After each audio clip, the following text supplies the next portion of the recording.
na-draft ako sa PBA, sabi ko, ito na yun. Sabi ko, ito na yung chance kong maabot yung pangarap ko sa PBA. And time na umabot, nung natawag yung name ko, na-draft ako sa Terra Firma Jeep, ika-65th ako eh. Sabi ko, wow, sarap sa feeling eh, makakakyat ka lang sa stage, matawag yung pangalan mo, sarap na eh. Paano pa yung pag makalaro ka pa sa PBA? Pero sadly, hindi ako nakasign.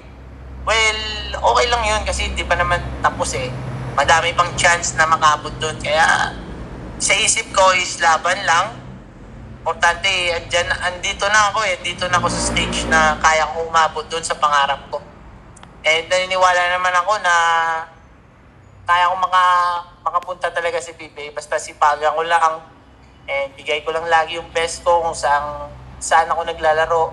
And kaya nga sa isip ko lang may magtitiwala na coach talaga yan ngayon sa akin para kunin nila ako as a player. Especially sa PBA.